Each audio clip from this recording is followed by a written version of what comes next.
तो आज हम लोग एसएसबी कांस्टेबल का फॉर्म अप्लाई करेंगे। तो चलिए स्टार्ट करते हैं। तो सबसे पहले हम लोग सरकारी जॉब फाइंड सर्च करेंगे। इसके बाद पहला इसके बाद नीचे स्क्रॉल करने के बाद नज़र आएगा एसएसबी कांस्टेबल पर क्लिक करते हुए अप्लाई पर क्लिक करेंगे, जो कि ये लिखा हुआ है अप्लाई। क्लिक हेयर पर क्लिक करेंगे। तो एक क्लिक हियर पर करने के बाद फिर हम लोग का एसएसबी का पोर्टल, ऑफिशियल पोर्टल खुल जाएगा।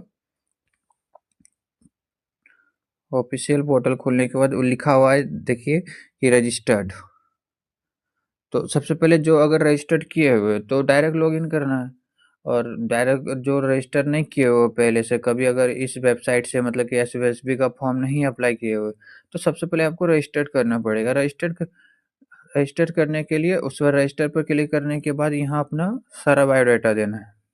तो सिंपल सिंपल सी बायोडाटा मांगा गया, नेम मांगा गया, father name, mother name, date of birth, religion, आप मैरिड हो, अनमैरिड हो, क्या हो, ये सब के बारे में पर्सनल, इसमें सिर्फ पर्सनल डिटेल देना है।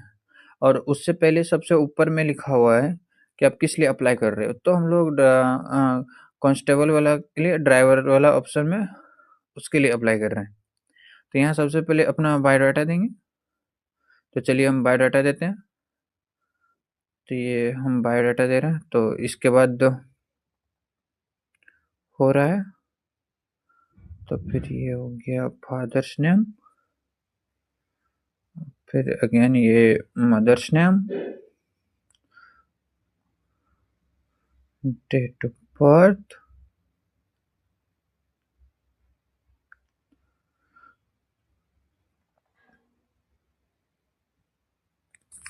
देखिए इसमें देखने में ना प्रॉब्लम होगा सबको, क्योंकि ये मोबाइल से हो रहा है। तो मोबाइल का स्क्रीन छोटा होने के कारण से थोड़ा दिखाई नहीं दे रहा है, पर जब आप एसएसबी का पोर्टल खोलेंगे उसमें से दिखाई दे देगा आराम से। और अपना बायोडाटा तो डाल ही सकते हो, सिंपल सिंपल से पूछा गया है, ज़्यादा कुछ ऐसा हार्ड है नहीं।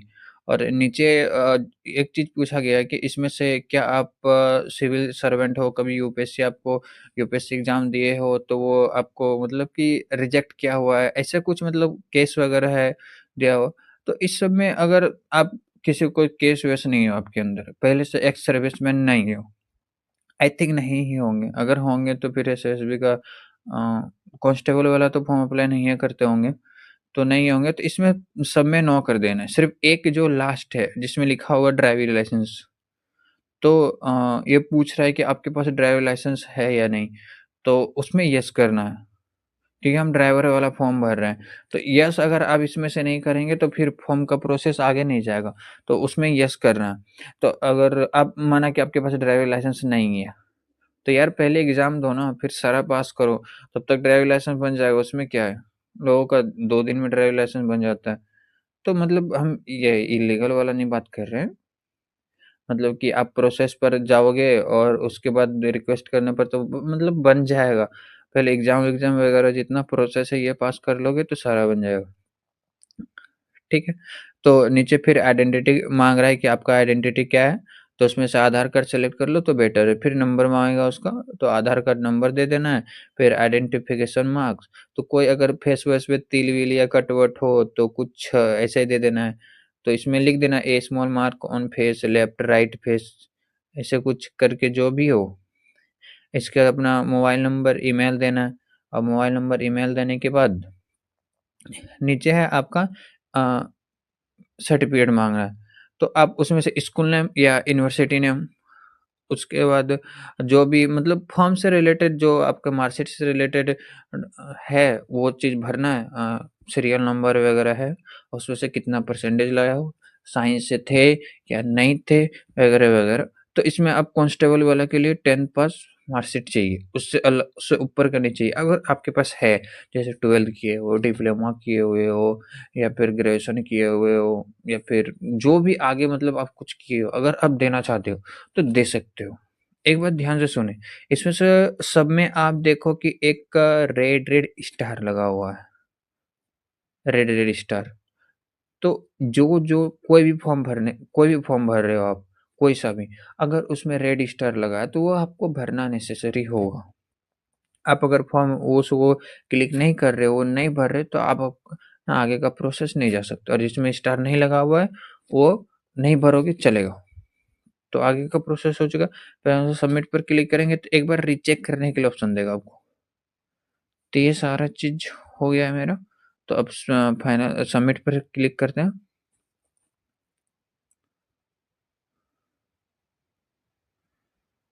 तो ये नेक्स्ट प्रोसेस पर करेंगे। इसके बाद बोल रहा है कि अपना डाटा दो, मतलब कि एड्रेस दो, परमानेंट एड्रेस या वर्जन एड्रेस। तो अलग-अलग है, एक है परमानेंट एड्रेस, एक है कॉरेस्पोंडेंट एड्रेस। परमानेंट एड्रेस जो आपका डॉक्यूमेंट्स वगैरह बना हुआ हो, वो दे सकते हो, और एक होता है कॉरेस्पोंडेंट एड्रेस, जो कि आप जहाँ रह रहे हो, या फिर दोनों एक दे सकते हो। जैसे कि मेरा कहीं बना हुआ हो हाँ, एड्रेस, तो वहाँ का एड्रेस दे देंगे, जो कि डॉक्यूमेंट्स वगैरह आधार कार्ड, पैन कार्ड, जो सर्टिफिकेट वगैरह में है, वो एक होता है। और जैसे कि कोई दिल्ली में रह रहा हो और उसको जॉइनिंग लेटर वगैरह कुछ चाहिए, तो मतलब कि वो दिल्ली जाएगा, वो करस्पॉन्डेंट एड्रेस में होता है। तो हम लोग क्या करते हैं कि घर आ जाए तो कोई प्रॉब्लम नहीं है, तो इसके लिए सेम कर देते हैं। तो ये सेम ज़्यादा ठीक है, फिर मतलब अपने अकॉर्डिंग देख लो। तो इसमें से फिर जितना है सब नो करना है, ठीक है? कोई क्रिमिनल केस वगैरह है क्या आपके ही में? तो अगर नहीं है, कोई केस वेस नहीं हुआ हो, ऐसे कुछ नहीं है, तो इस सब में नो कर लेना। फिर नीचे क्रिएट पासवर्ड करना है। तो ध्यान रहे कि पासवर्ड क्रिएट करते समय आप एक कैपिटल लेटर दे सकते हो और बाकी स्मॉल, ऐसे कुछ एक अपना सा अच्छा सा पासवर्ड क्रिएट कर लेना, जिसको याद रखना है पासवर्ड। तो याद नहीं रहा तो फिर एडमिट कार्ड डाउनलोड करते समय कोई बात नहीं, उसमें से आप फॉरगेट करके फिर से कर सकते हो। तो इसमें एक पासवर्ड देना है। तो चलिए हम पासवर्ड दे देते हैं। इसमें मेरा पासवर्ड,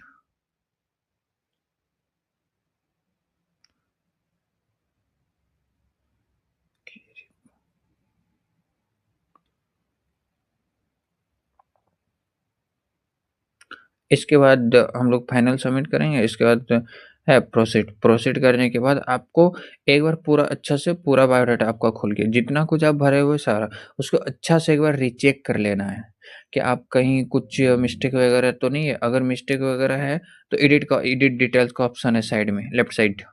तो एडिट डिटेल पर क्लिक करके आप सुधार कर सकते हो। देख लो अच्छा से, फिर बाद में नहीं होगा। फिर बाद में करेक्शन फॉर्म आ सकता है, किसी-किसी में आता है, किसी-किसी में नहीं आता। इसके बाद डबल टिक मारने के बाद कैप्चा भरेंगे, कैप्चा के बाद फाइनल सबमिट लिखा हुआ है। इसके बाद आप एडिट नहीं कर सकते हो, गलती हो गया तो हो गया। अगर करेक्शन फॉर्म का आएगा तो आप भरोगे, उसमें एडिट करोगे। अगर करेक्शन फॉर्म का डेट नहीं आया तो नहीं, आपका गलत ही माना जाएगा और वो फॉर्म रिजेक्ट भी हो सकता है। तो ये गलती कभी ना करें। इसके बाद हम लोग फ़ोटो अपलोड करेंगे। फ़ोटो में देखिए कि उसमें से फेस का 3/4, 3/4 मतलब फेस, जितना फ़ोटो आपके पास है जितना बड़ा, उसमें 3 पार्ट फेस का आना चाहिए और 1 पार्ट बॉडी का आना चाहिए। तो ऊपर में जो क्लिक किया हुआ है उसके अकॉर्डिंग भरेंगे, और व्हाइट बैकग्राउंड होना चाहिए, और उसमें लिखा हुआ है कितना जेपीजी का होना चाहिए वगैरह-वगैरह। तो सिग्नेचर ये हो गया। इसके बाद सबमिट के बाद पे पर ऑप्शन पर क्लिक करना है, तो वहाँ यूपीआई ऑप्शन दिया हुआ है, यूपीआई से आप क्लिक करके यूपीआई क्यूआर करके स्कैन करके